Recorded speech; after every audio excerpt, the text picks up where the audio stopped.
حسین کو اپنے جھرمٹ میں لیے تھے. ان کی دوستی کی معراج یہ ہے کہ رسول کو جو دوست ملے، علی کو جو دوست ملے، حسن کو جو دوست ملے، ان کی عظمت کے آگے ہمارے سر خم ہیں اور ہم ان کی نالین کی خاک مل جائے تو اپنے سر پر رکھیں. رسول کے دوستوں میں سلمان و ابو ذر، مقداد و عمار، یہ چمکتے ہوئے جگمگاتے روشن تارے ہیں جنہوں نے حق دوستی رسالت ادا کی ہے. مولا علی کے دوستوں میں حضرت میثم تمار، حضرت رشید ہجری، حضرت عمر ابن حموق خزائی، حضرت مالک اشتر، بے مثال ہستیاں ہیں، لاجواب لوگ ہیں. لیکن اس کو کیا کیا جائے کہ حسین نے کہا کہ ایسے نہ میرے نانا کو ملے، نہ میرے بابا کو ملے، نہ میرے بھائی کو ملے. اس کا مطلب یہ 72 جو حسین کے ساتھ ہیں یہ اپنی وفاداری میں ان سے بھی نکلتے ہوئے ہیں. اب عزیزان گرامی، ایسے دوستوں میں اور ایسے چاہنے والوں میں امام عادل کے ہاتھ سے جس کو علم ملے،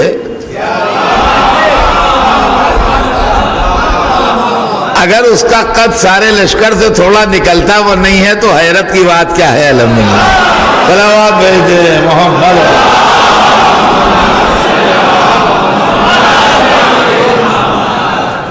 ہمارے آپ کے درمیان آج کی محفل کے لیے ایک وعدہ ہے. حالانکہ وقت زیادہ ہو چکا، مگر بہرحال میں مختصر طریقے صحیح لیکن اپنے وعدے کو پورا کروں گا. اور وہ بات جو تھی وہ یہ کہ کل میں نے آپ سے وعدہ کیا تھا کہ آج کی محفل میں میں حضرت عباس علیہ السلام کو بحیثیت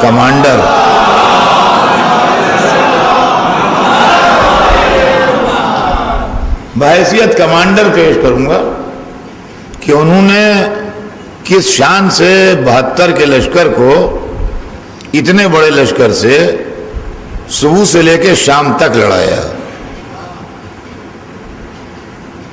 میں اس کے ساتھ آپ کی توجہ چاہوں گا اور خصوصی توجہ چاہوں گا. جو کچھ عرض کروں گا اس پر آپ توجہ فرمائیں. دیکھیے آج جوڑتا ہوں، آج وقت کا خیال نہ کیجیے. نہیں دیکھیے، میں ہاتھ جوڑتا ہوں، اپنی رضامندی کا اعلان بآواز بلند صلوات سے.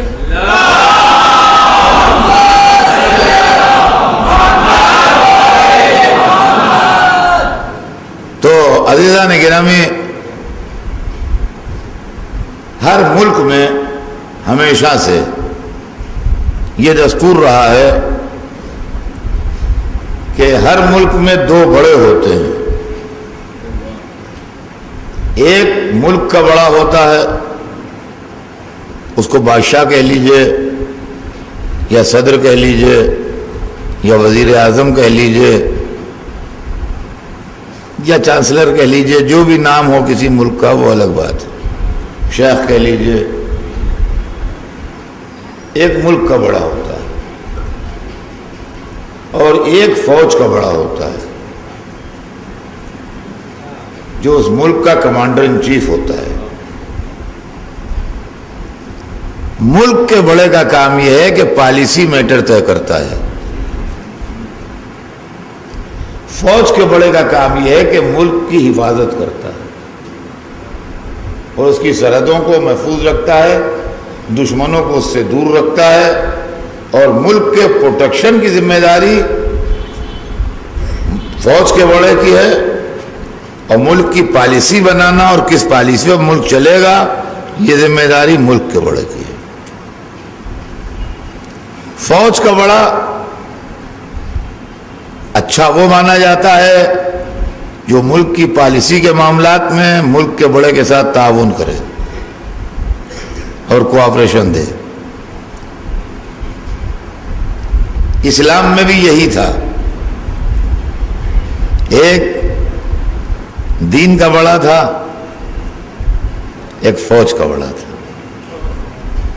ملک کے بڑے کا کام ہوتا ہے ملک کے معاملات کو دیکھنا، پالیسی بنانا، پالیسی پر عمل کرنا۔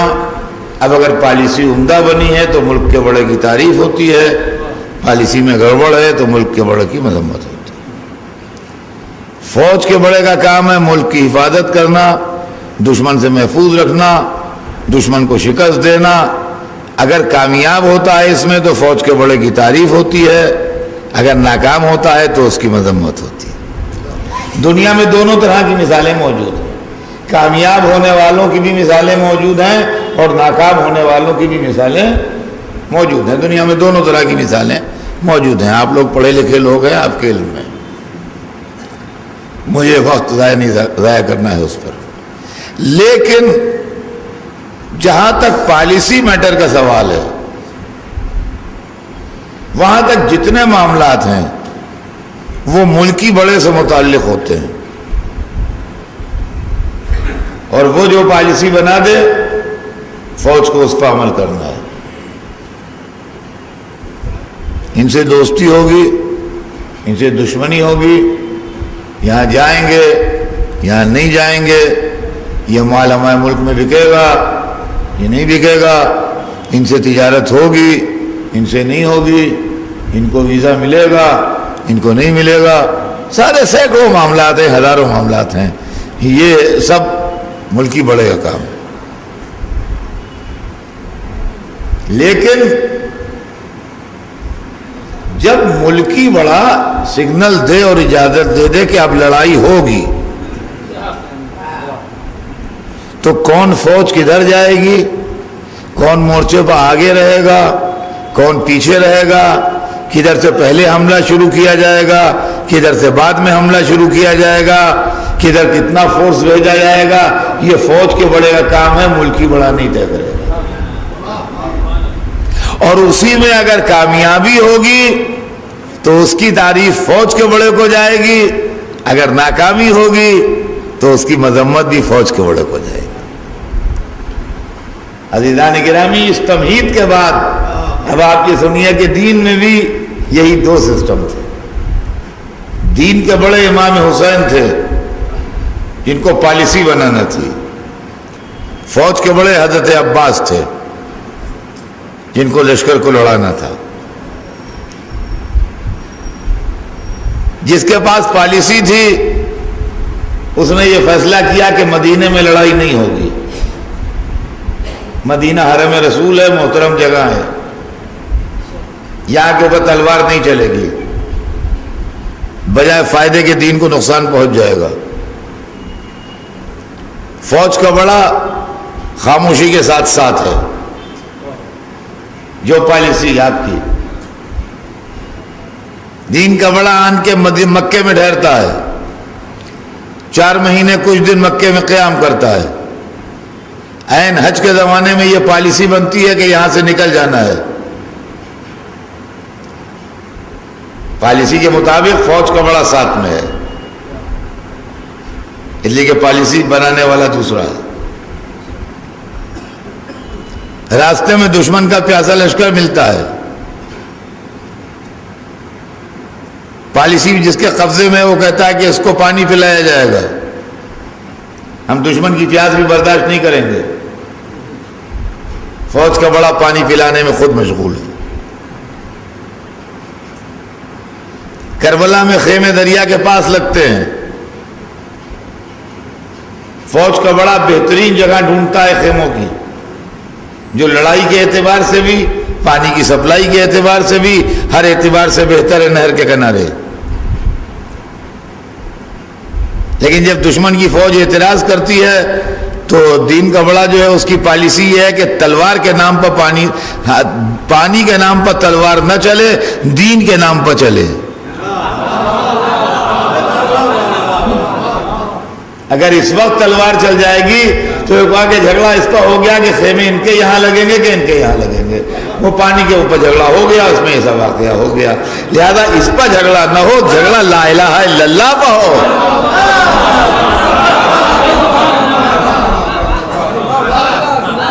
کیا خیمے ہٹ جائیں گے یہاں سے؟ فوج کے بڑے کو برداشت تو بہت کرنا پڑا مگر خیمے ہٹ گئے. چاروں طرف سے دشمن آ رہے ہیں، کم دشمنوں سے لڑائی چھیڑ کے لڑ لینا آسان ہے، مگر جس کے قبضے میں پالیسی ہے وہ کہتا ہے لڑائی شروع نہیں ہوگی، نہیں ہوگی. 7ویں سے پانی بند ہو گیا.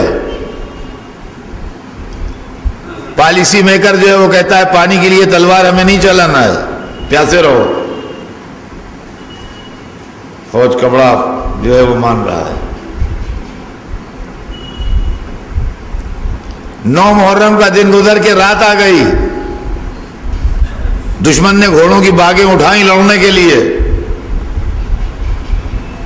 پیاسوں کا دہکتے ریگستان میں رات کو لڑنا آسان ہے، اس لیے کہ ریگستان رات کو ٹھنڈا ہوتا ہے اور دوپہر میں دہکتا ہے. لیکن پالیسی جس کے قبضے میں ہے وہ جانتا ہے کہ رات کے اندھیرے میں لڑنے والے کل یہ کہہ دیں گے کہ ہم نے پہچانا نہیں تھا.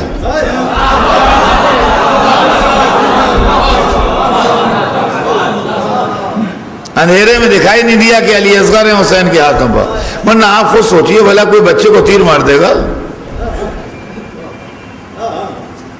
ہم تو دھمکا رہے تھے، ہم یہ کب سمجھ رہے تھے کہ علی اکبر ہے، ورنہ کوئی رسول کی تصویر کو بناتا مارے گا. وہ اندھیرے میں دھوکے میں حسین شہید ہو گئے، ورنہ کوئی نبی کے نواسے کو تھوڑی مار ڈالتا. کہا یہ اپنے کالے کرتوت پر رات کا پردہ ڈال دیں گے، رات کی مہلت مانگ لو. فوج کا بڑا خود گیا رات کی مہلت مانگنے. لیکن جس کے بعد پالیسی اس نے طے کر دیا سویرے لڑائی ہوگی، ڈیسیشن اسی نے لیا. دیکھیے غور کیجئے گا، ڈیسیشن بڑے کا ہے، لیکن اب اس نے یہ ڈیسیجن لیا کہ کل سویرے لڑائی ہوگی. اب کل سویرے سے جتنا کریڈٹ ہے وہ علمدار کو جانا چاہیے، سردار کو نہیں.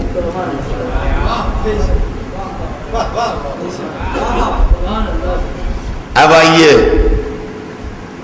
سچویشن کا اندازہ لگائیے. آپ میں سے بہترے آدمی کربلا جا چکے ہیں. کربلا ریگستانی علاقہ ہے، پہاڑی علاقہ نہیں ہے. آپ کربلا جا چکے ہیں، جو اس مجمع میں بہترے بیٹھے ہوں گے جو کربلا کی زیارت سے مشرف ہو چکے ہیں. کربلا میدانی علاقہ ہے، ریگستانی علاقہ ہے، پہاڑی علاقہ نہیں. پہاڑی علاقوں میں لڑائی دیر تک کھینچنا آسان ہے. ایسے درے، ایسے پہاڑی موڑ، ایسے پہاڑی مقامات ہوتے ہیں جہاں ایک آدمی چھپ کے بیٹھ جائے رائفل لے کے تو پوری فوج کو روک سکتا ہے اور اس کا کچھ نہیں بگڑے گا، وہ سیف بیٹھا رہے گا. میدانی علاقوں میں یہ نہیں ہو سکتا ہے.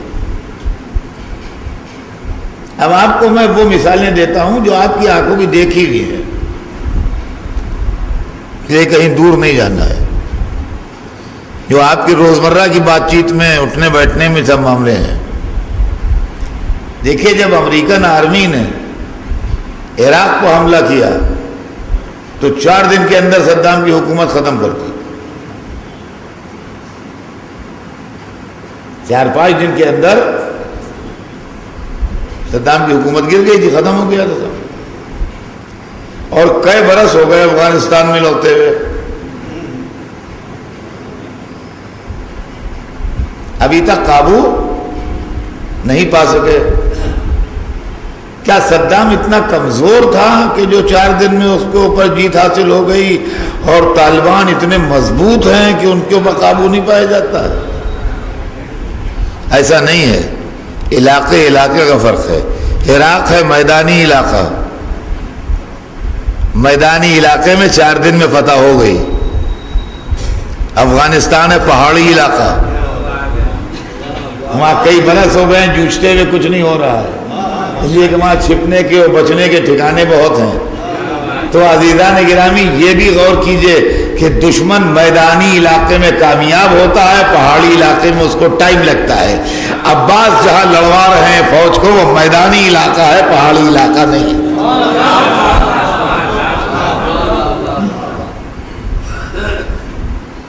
پہلے پوری سچویشن دیکھیے گا، تب آپ کو کمانڈر کی عظمت کا اندازہ ہوگا۔ ہتھیلی کی طرح میدان، پھر دنیا میں جو بھی لڑائیاں ہوئیں، دینی لڑائیاں بھی، خالی دنیاوی نہیں، حضور لڑے۔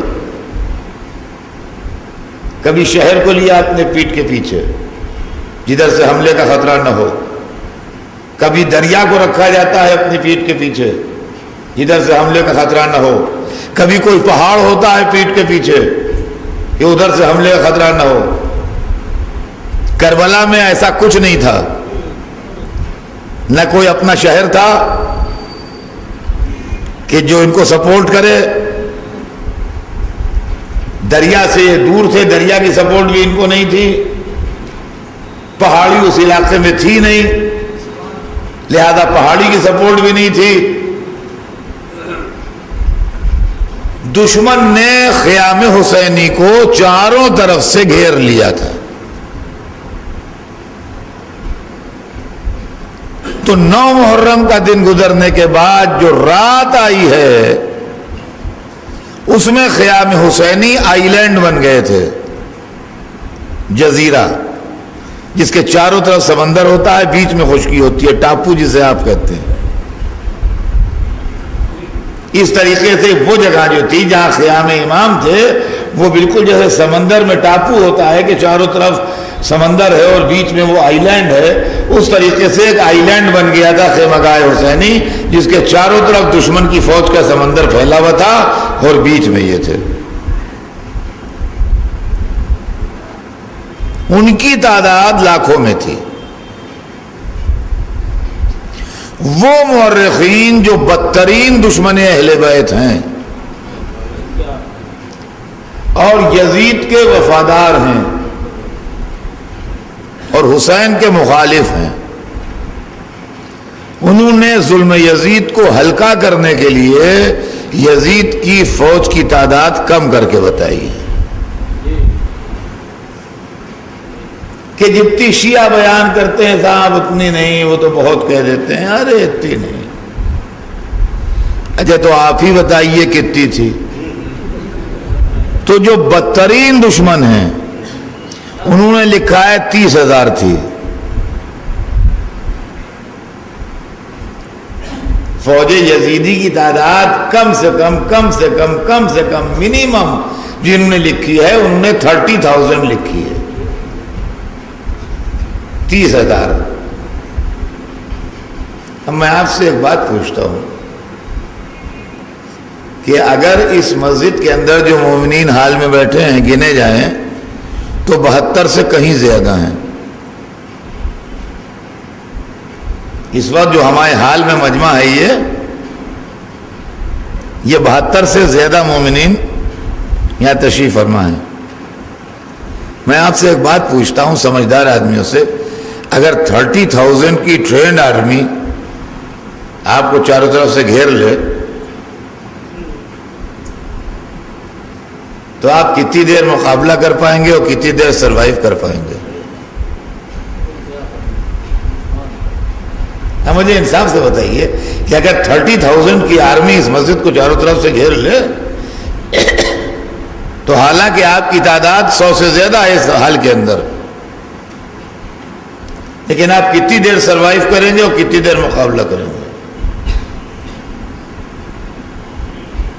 یقین مانیے بھائی صاحب 10 منٹ کا بھی مال نہیں ہے آپ،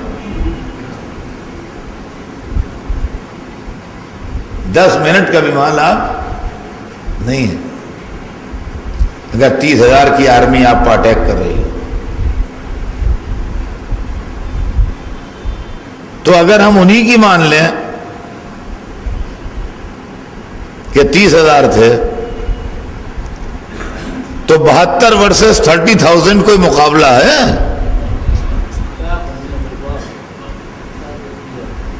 72 ورسز 30,000 کوئی کمپیریزن ہے دنیا میں؟ کہیں سے کہیں تک ترازو کا پلہ کچھ ملتا ہے؟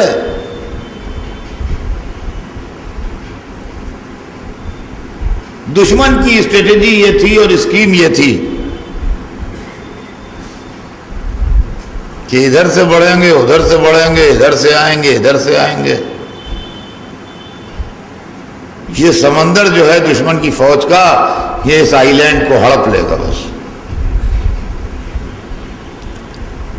اور ذرا دیر میں لڑائی ختم ہو جائے گی. اس لیے کہ ان کے پاس آدمی زیادہ نہیں ہے، ہم ہر طرف سے حملہ کریں گے، یہ کس کس طرف سے اپنا دفاع کریں گے، اور آخر میں ہم ان کو تھوڑی دیر میں ختم کر دیں گے. عاشور کا سویرا ہوتا ہے اور کمانڈر کی عظمت کا اظہار کا آغاز ہوتا ہے. سنیے گا ذرا. اب جو سویرا ہوا اور دشمن نے دیکھا خیام حسینی کو تو حیرت میں رہ گیا. خیموں کے 3 طرف خندق کھدی ہے.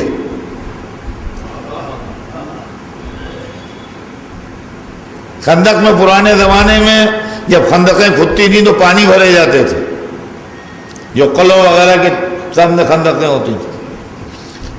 جہاں وضو کو پانی نہ ہو اور علی اصغر کے لیے پانی نہ ہو، وہاں خندق کہاں بھری جائے گی پانی سے؟ تو پانی تو میسر نہیں تھا، خندق میں آگ جل رہی ہے. اب پہلا نقصان جو دشمن کو ہوا اور پہلی شکست جو دشمن کو ہوئی تو اس کی وہ اسکیم فیل ہو گئی کہ ہم چاروں طرف سے حملہ کریں گے. اس کو سمٹ کے ایک طرف آنا پڑا.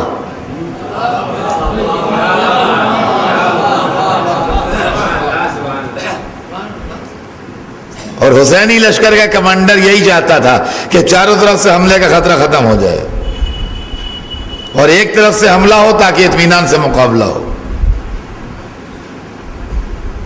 پاؤں پھٹی، سویرا ہوا، اتمام حجت کا سلسلہ تمام ہوا. دشمن نے اب اپنا نقشہ جنگ بدلا،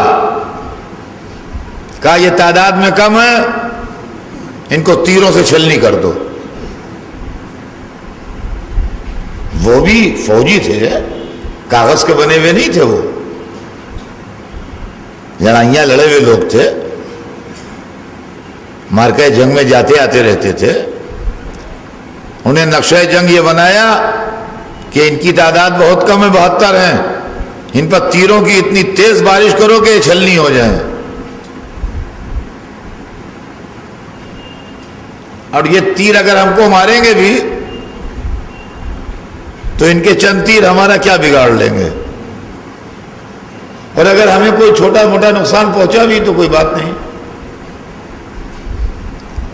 دشمن نے 5,000 تیر اندازوں کا پرہ الگ کیا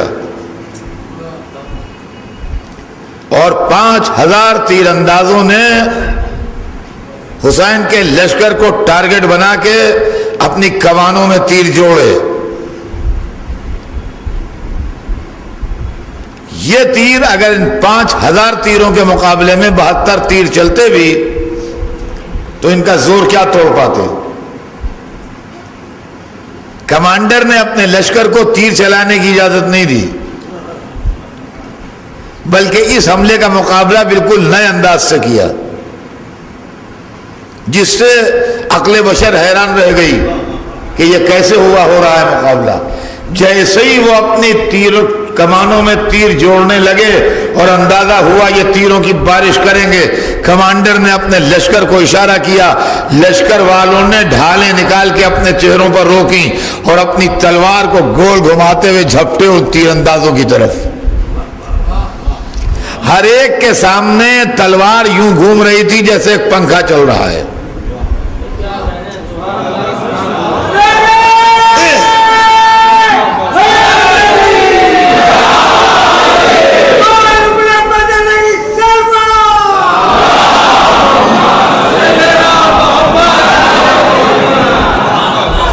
نتیجہ یہ ہوا کہ جو تیر آئے بھی تو تیر تلواروں سے ٹکرا ٹکرا کے کٹ گئے، اور تیر انداز دور کی لڑائی کے عادی ہیں، قریب کی لڑائی کے عادی نہیں ہیں۔ وہ تیر چلاتے ہیں، قریب آ کے نہیں لوٹتے ہیں۔ جب انہوں نے دیکھا کہ یہ ہمارے قریب چلے آ رہے ہیں اور ہمارے تیر ان پر اثر نہیں کر رہے ہیں، ان کے ہاتھ پاؤں پھول گئے اور ان کے ہاتھوں سے کمانیں چھوٹنے لگیں اور تیر گرنے لگے۔ اتنے میں یہ ان کے قریب پہنچ گئے، اور جب ان کے قریب پہنچ گئے تو تلواریں نکال کے، اب جو ان کو تلواروں کے نیچے رکھا ہے، تو 5000 کا لشکر کربلا کے میدان میں ٹکڑے ہو کے بھاگ رہا تھا اور ان کی لاشیں گر رہی تھیں۔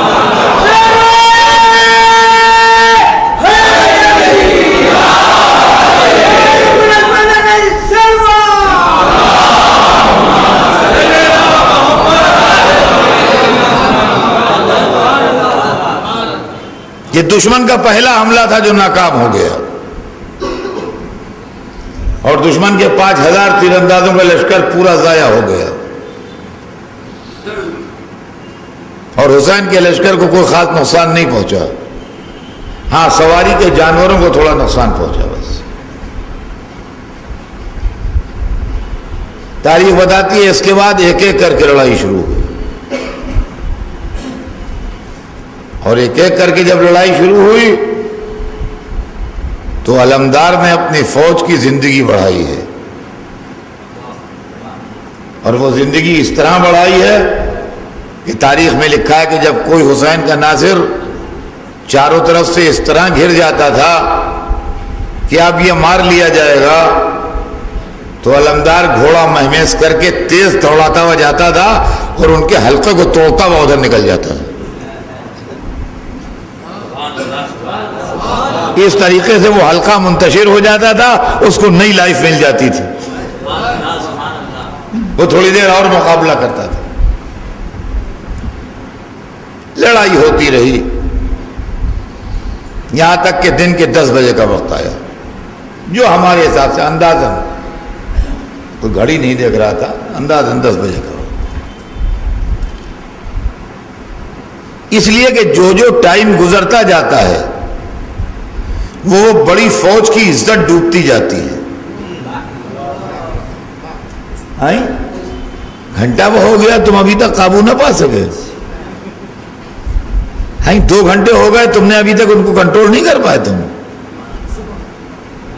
3 گھنٹے ہو گئے لڑتے لڑتے، ابھی تک تمہیں فتح نہیں ہوئی۔ جو ٹائم گزر رہا ہے، چھوٹی فوج کی عزت بڑھ رہی ہے، بڑی فوج کی عزت گھٹ رہی ہے۔ آگے چیز بنا رہی ہے۔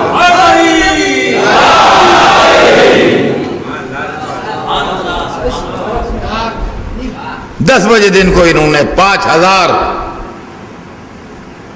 تازہ دم فوج لی،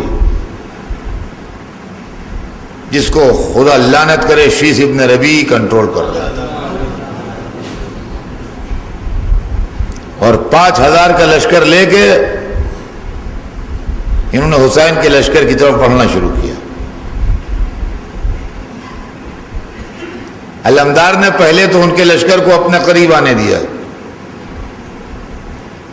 جب لشکر تھوڑا قریب آ گیا تو علمدار کے پاس اب 72 آدمی نہیں رہے تھے، اب 72 سے کم تھے۔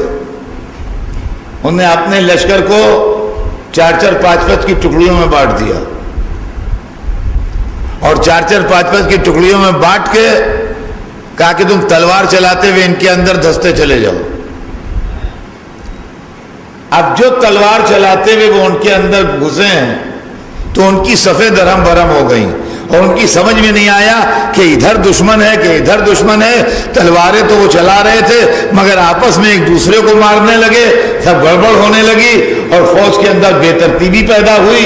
جتنی بے ترتیبی پیدا ہوتی جاتی تھی اتنا علمدار کا لشکر اور مارتا جاتا تھا۔ تھوڑی دیر میں لشکر میدان میں بھاگتا ہوا دکھائی دے رہا تھا اور اس کی فوج ناکام ہو چکی تھی۔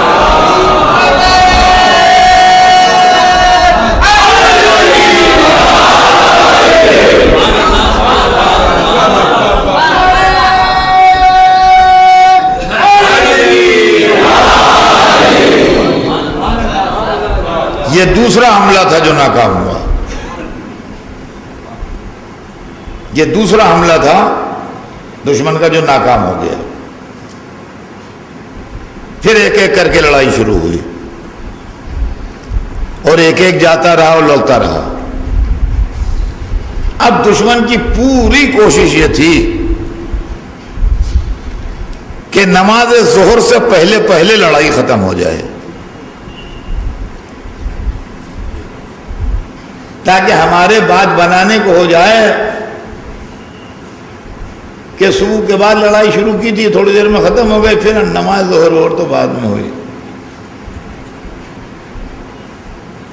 لہذا ظہر کا وقت ابھی نہیں آیا تھا. ہمارے حساب سے 11:30-12 بجے کا وقت ہوگا کہ دشمن نے 5000 کا تازہ دم لشکر لیا، تلوار چلانے والا، اور اس کو دو طرف سے 2 کمانڈر کنٹرول کر رہے تھے. میں نے بڑی محنت کی ہے اس مضمون پر اور اتنے سے ٹکڑے تاریخ سے جوڑ کے مضمون بنایا ہے. سنیے گا، 2 طرف سے اس کو 2 کمانڈر کنٹرول کر رہے تھے، اور وہ لشکر جو تھا وہ انگریزی حرف وی کی شکل میں، کیپٹل وی کی شکل میں تھا. وی بنائیے آپ، یوں بنتا ہے. 2 لائنیں ہوتی ہیں جو نیچے سے ملی ہوئی ہوتی ہیں، یہ وی ہے انگریزی کا. تو آگے جو لشکر کا آگے کا حصہ تھا وہ چھوٹا تھا، اس لیے کہ جو ان کا ٹارگٹ ہے وہ چھوٹا تھا. وہ 30-32 آدمی تھے، زیادہ نہیں تھے. اب 72 نہیں تھے، اور 2 طرف سے 2 لائنیں فوج کی اس کو سپورٹ کر رہی تھی، اور 2 کمانڈر سپورٹ کر رہے تھے. ایک کنارے پر سنان ابن انس تھا اور دوسرے کنارے پر شیس ابن ربیع تھا. یہ 2 طرف سے 2 لوگ اس کو کنٹرول کر رہے تھے. اور اب یہ لشکر حسین کے لشکر کی طرف بڑھنے لگا. علمدار نے تاریخ انسانیت کی لاجواب لڑائی لڑی اس وقت، اور بہترین لڑائی لڑی جو چشم فلک نے کبھی دیکھی نہ سنی. ایک دفعہ دشمن نے دیکھا کہ حسین کے ساتھی جو اب تعداد میں مشکل سے 30-32 رہ گئے تھے، سر جھکا کے زمین پہ بیٹھ گئے.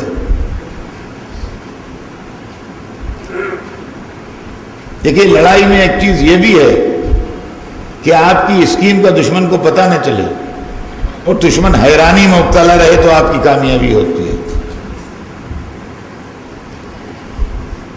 اب دشمن کی سمجھ میں نہیں آیا کہ یہ کیا کرنے جا رہے ہیں. ابھی تو یہ بجلی کی طرح کوند رہے تھے، ابھی تو ان کی تلواریں برف بن کے گر رہی تھیں. کیا یہ تھک گئے؟ کیا ان پر پیاس کا غلبہ ہو گیا؟ کیا یہ گرفتاری کے لیے اپنے کو پیش کریں گے؟ کیا یہ سرنڈر کر رہے ہیں؟ کیا کر رہے ہیں؟ ان کے دماغ میں ایک تجسس. فوج قریب آتی جاتی ہے،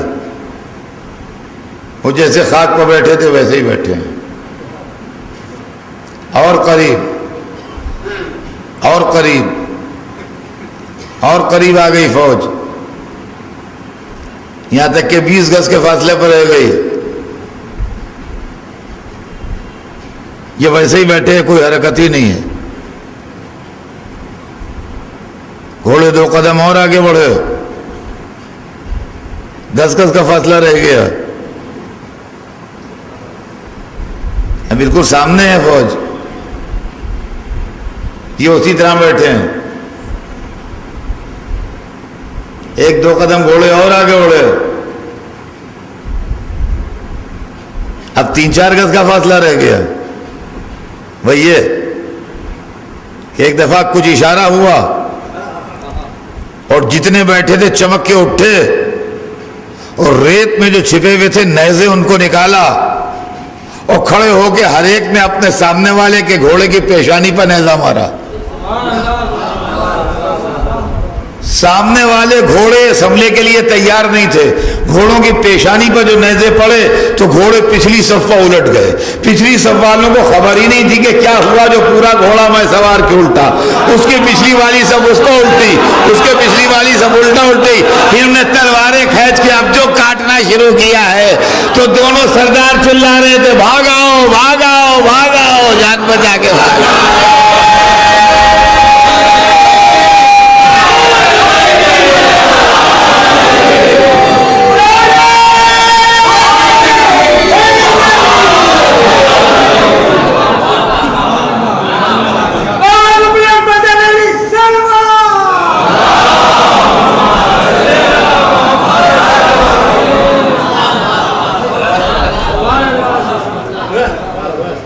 اب سمجھے آپ, جو آپ نے بچپن سے پیدا ہو کے سنا حضرت عباس بڑے بہادر تھے, حضرت عباس بڑے بہادر تھے, حضرت عباس کیا بہادر تھے, یہ بہادری ہے جو کربلا میں دکھائی. 72 یوں ہی نہیں لڑے ہیں شام تک, 72 یوں ہی نہیں لڑے ہیں شام تک. اور ایک بات اور سن لیجئے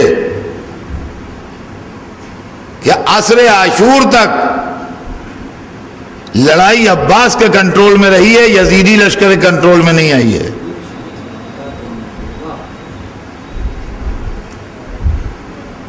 یہ بات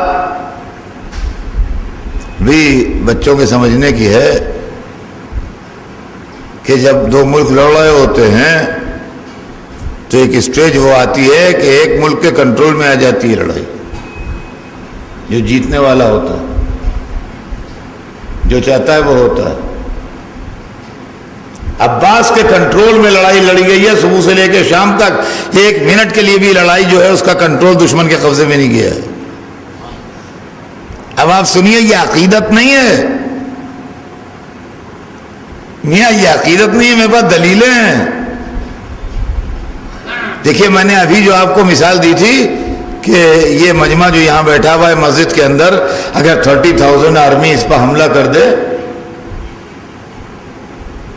تو آپ مجھے انصاف سے بتائیے کیا یہ ممکن ہے کہ جب 30,000 کا حملہ آپ روک رہے ہوں تو اس حساب سے لڑ رہے ہوں کہ بھئی جتنے سید ہیں وہ پہلے نہ لڑیں,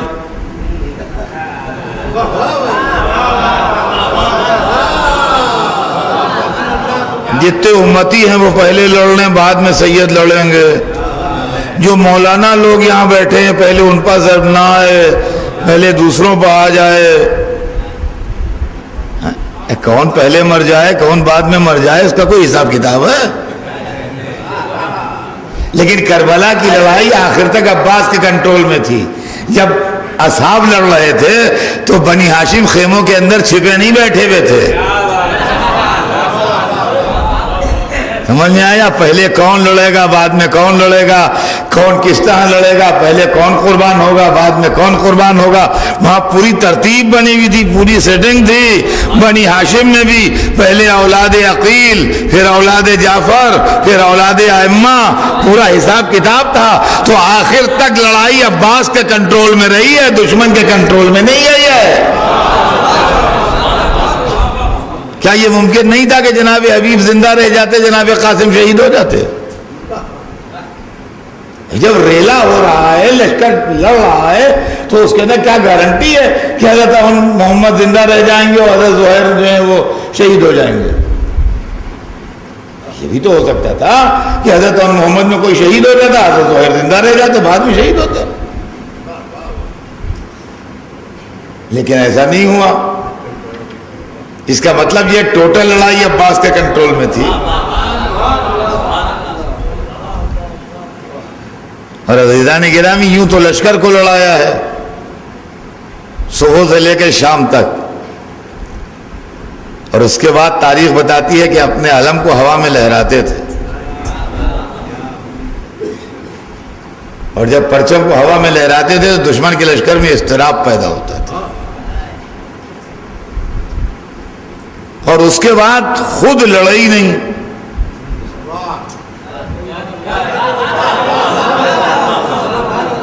فوج کو تو لڑایا آپ نے, مگر اکیلے شہید ہیں کربلا کے جن کو لڑنے کی اجازت نہیں ملی.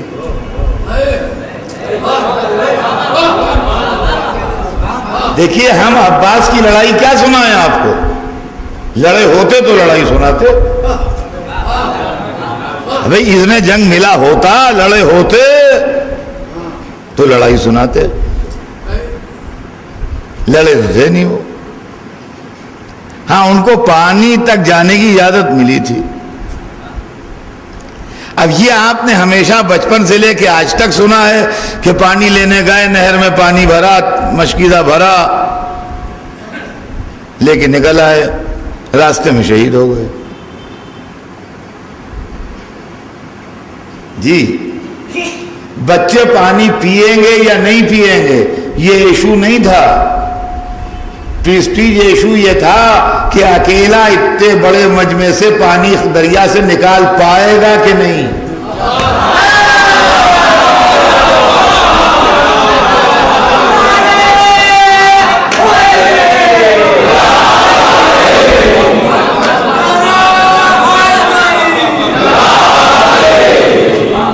کرب و بلا کی ساری ضرورت سمیٹ کر، کرب و بلا کی ساری ضرورت سمیٹ کر رب نے تجھے بنا دیا طاقت سمیٹ کر.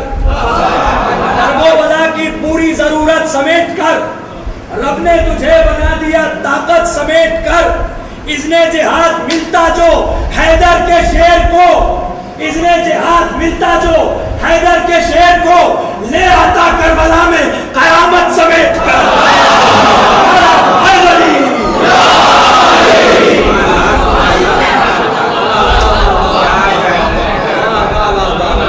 اب آپ نے ہمیشہ سنا بچپن سے کہ علمدار تھے، لیکن اب آپ سمجھے کس شان کی علمداری کی ہے، کس طرح کی علمداری کی ہے. اور اس علمدار کو ہر علمدار لڑا ہے، اس علمدار کو لڑنے کی اجازت نہیں ملی، یعنی پانی تک جانے کی اجازت ہے. چنانچہ تلوار بھی نہیں لے گئے، نیزہ لے گئے اور مشق لے گئے، علم لے گئے.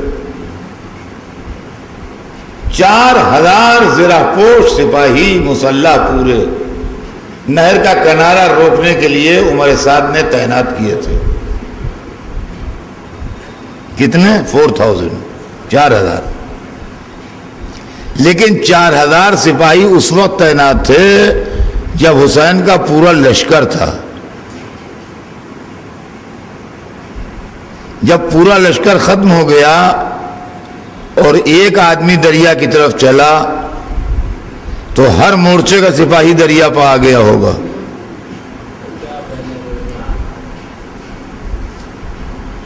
تو دریا پہ اب 4000 نہیں ہوں گے،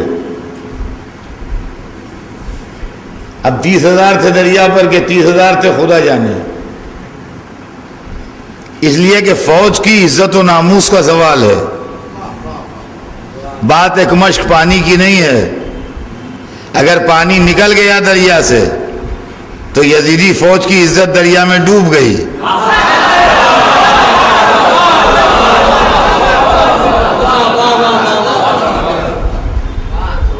اور صبح قیامت تک کے لیے ناک کٹ گئی کہ ایک کو نہ روک سکے.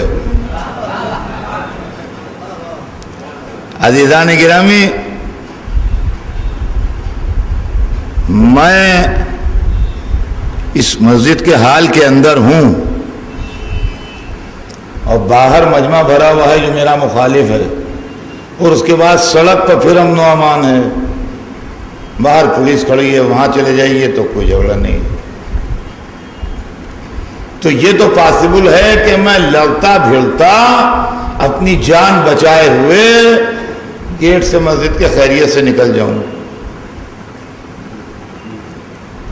اور اتنے راستے میں لوگ مجھے نہ مار سکیں. حضرت عباس لشکر سے لڑتے پھرتے کہیں جا نہیں رہے تھے. دیکھیے جو باتیں آپ نے بچپن سے سنی ہیں کبھی انہیں سوچا بھی کیجئے. فوج پوری طرح مقابلے پر کھڑی ہے کہ ہم پانی نہیں لینے دیں گے. عباس جا رہے ہیں، فوج کو راستے سے ہٹایا. تو خالی اتنا نہیں ہے کہ راستے سے ہٹا کے ادھر نکل گئے، راستے سے ہٹا کے یہ دریا میں اتریں گے. خالی راستہ بنانے کی بات نہیں ہے میاں، آپ سمجھ لیجئے اس کو. اس لیے کہ دریا ہوتا ہے نشیب میں. گھوڑا جب اوبڑ کھابڑ زمین پر چلے گا جو دریا کی ہوتی ہے تو سلو چلے گا. اس کے بعد جب گھوڑا دریا کے اندر جائے گا تو خالی جب اس کے سم پانی میں ڈوبیں گے تو مشق نہیں بھر جائے گی. وہ کوئی ڈولچی نہیں تھی جو کنویں سے پانی نکال رہے تھے. وہ آپ کبھی گھوڑے پر بیٹھ کے جائیے یا کسی کو لے جائیے جو ہارس رائڈنگ جانتا ہو دریا کے اوپر، اسے یہ پانی مشق میں بھر کے لاؤ، جب تک گھوڑے کا پیٹ تک پانی میں نہ ڈوبے اس وقت تک سوار کے ہاتھ پانی تک نہیں پہنچیں گے.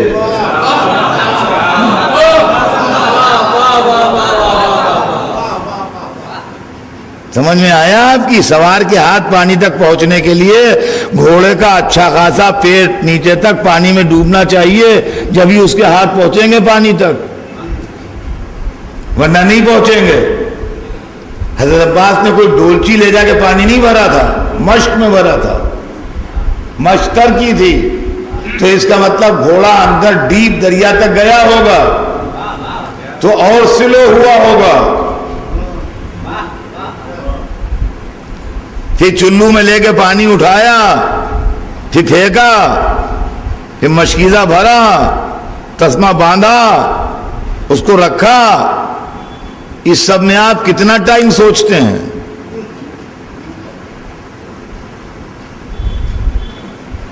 دریا کی نشیب میں گھوڑا آہستہ آہستہ اترا. پھر دریا کے اندر بہت تیز نہیں چلے گا گھوڑا، آہستہ آہستہ چلے گا. اندر گہرے تک دریا میں گیا گھوڑا، وہاں مشکیزہ بھرا گیا، مشکیزہ بھر کے رکھا گیا، چلو میں پانی لے کے دکھایا گیا. اب وہاں سے پلٹے تو دریا سے آہستہ ہی آہستہ نکلے گا، کوئی جمپ کر کے نہیں نکلے گا. پھر اس کے بعد جب اوپر آئے گا تو جب تک سیدھی زمین تک نہ آ جائے اس وقت تک اسپیڈ نہیں پکڑ سکتا. اس پورے عمل میں آپ کتنا ٹائم فرض کرتے ہیں؟ سوچئے کبھی. بچپن سے آپ نے سنا ہے؟ بتائیے. ارے بھائی اس پورے عمل میں 5 منٹ تو فرض کیجئے گا. 5 منٹ تو فرض کیجئے گا اس پورے عمل میں، کہ کم سے کم 5 منٹ لگیں گے. بہت تیزی سے بھی اگر سب کام کر لیا 5 منٹ لگیں گے. ہم آپ سے یہ سوال کرتے ہیں کہ وہ ہزاروں آدمی جو دریا پر کھڑے تھے، کیا وہ مولا عباس کی 5 منٹ تک زیارت کرتے رہے؟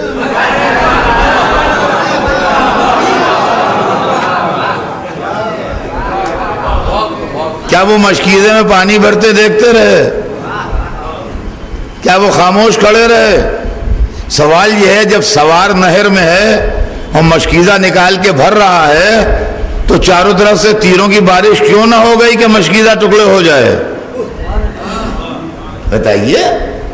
اگر دشمن ادھر ادھر سب طرف کھڑے ہیں تو تیروں کی بارش کیوں نہیں ہو رہی ہے سوار کے اوپر کہ مشکیزہ ٹکڑے ہو جائے؟